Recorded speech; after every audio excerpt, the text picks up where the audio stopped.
peux pas attraper le guidon. J'aurais peut-être dû vérifier ça avant. Le poncho, il est fait pour marcher et il n'est pas fait pour le vélo.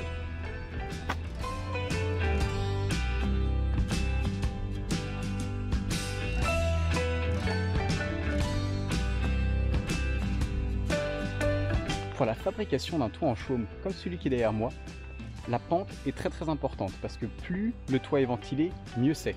Ici, pour que le toit en chaume soit vraiment plat, ils prennent une espèce de mallette et ils tapent en dessous. Et ils remontent tout le chaume vers le haut jusqu'à ce que ce soit plus ou moins rectiligne et on se retrouve avec des maisons qui ressemblent au village d'Armorique d'Astérix et Obélix. Et vos deux manivelles, elles servent à quoi? À prendre la latte. On a une mâle et une femelle, puis on vient chercher la latte en fait. C'est comme de la couture avec du plus gros matériel quoi. Voilà. Je me trouve à Allouville, qui est célèbre pour son chêne. C'est potentiellement le plus vieux chêne de France, qui aurait entre 800 ans et 1200 ans. Quand il vieillit, il s'ouvre un petit peu de l'intérieur et il devient creux. Et vous avez sûrement dû voir ça dans d'autres arbres. Et alors celui-là est tellement vieux que le creux qu'il avait à l'intérieur s'est ouvert au monde extérieur. Et on a pu y mettre non pas une, mais deux chapelles. Il y en a une au rez-de-chaussée et une au premier étage. Et il y a tout un mécano à l'intérieur du chêne. C'est marrant parce qu'en regardant bien l'arbre, on a l'impression qu'ils l'ont protégé avec quelque chose qui ressemble à des tuiles de bois. Et l'arbre a failli être brûlé lors de la Révolution. Parce qu'en effet, les révolutionnaires qui n'étaient pas très en accord avec l'Église voulaient brûler tout ce qui ressemblait à un symbole du pouvoir ou de l'Église.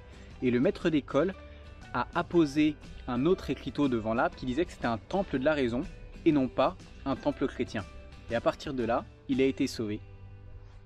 Hier, j'ai acquis une nouvelle compétence. Reconnaître les rosées des prés. Dès qu'il a plu, on peut aller chercher ça dans n'importe quelle prairie où en principe il y a des vaches. J'ai acheté une baguette de pain mais elle m'a quand même coûté 6 champignons. Corinne, qui est la boulangère du Tilleul, le bled où j'ai acheté le pain, m'a aussi donné une couronne de beurre. Et c'est une spécialité de la région. Mais elle ne me l'a pas donné pour moi. Elle m'a donné ça pour Didier. Et je suis censé aller trouver ce Didier pour lui apporter cette couronne de beurre. Allez, on va voir Didier. Bonjour monsieur. Bonjour. Je suis à la recherche de Didier, vous le connaissez? Non. Non? Pourquoi? Parce que j'ai quelque chose à lui remettre. Ah oui? Ben, vous demandez au monsieur. C'est vous Didier? C'est lui Didier. C'est vous Didier. Oui. Ah, c'est pour vous. Ah d'accord. Merci. Il serait possible que tu regardes les petits veaux tétés ce soir. J'ai 2 vaches. Et puis les veaux têtent dessus et je traite à la main. Allez, au dodo. Au dodo, voilà. Ce soir, on dort à l'intérieur de la grange, sur la paille. C'est quelqu'un qui me l'a donné. Donc on va séparer ça en deux. Ça c'est top. Hein.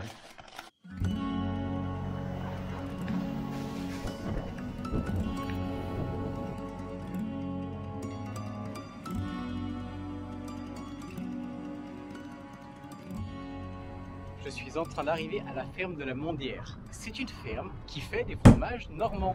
Pour avoir la OP, c'est 5 louches en fromage à 40 minutes d'intervalle. Le cahier, c'est comme un gros yaourt en fait. Du coup, il est mis en assez gros morceaux dans le moule.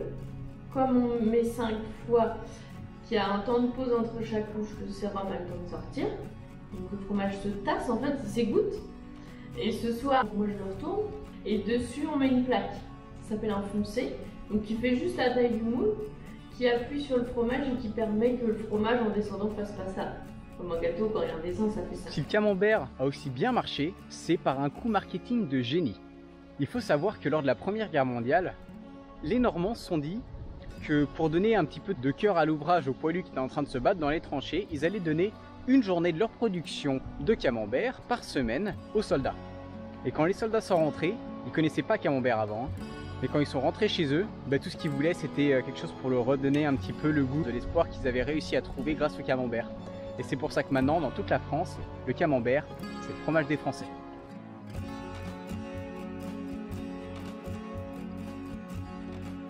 Elle, c'est Camille. Elle a parcouru une partie de la France avec sa fille de 11 ans à vélo, et quand elle a vu que je passais dans la Normandie, elle m'a invité dans sa cidrerie. Et elle m'a fait goûter tous les produits. Elle m'a appris que le Calvados arrêtait de vieillir une fois sorti de son tonneau. Ça veut dire que votre bouteille de Calva aura toujours le même goût. 80 km à faire. Je me suis dit que j'allais les faire dans la journée. Là, il est 2 h de l'après-midi et il m'en reste 56. 56, c'est ce que je fais en une journée d'habitude. Mais ça va le faire, on y croit. Je me dis qu'on va y arriver parce que 60 km, c'est faisable. C'est 3 fois 20 km. Et 20 km, je sais faire. Ça passe. Salut. Le papy fait une moyenne de 29-30 km/h. Moi d'habitude je suis à 17. C'est une locomotive qui est en train de m'amener à Caen. Quand j'arrive à ce vieux pont rouillé et que je vois des jeunes sauter, je me dis que c'est bon. Je peux lâcher le vieux, j'ai quelque chose de plus important à faire. Il faut que j'aille sauter dans l'eau avec les jeunes.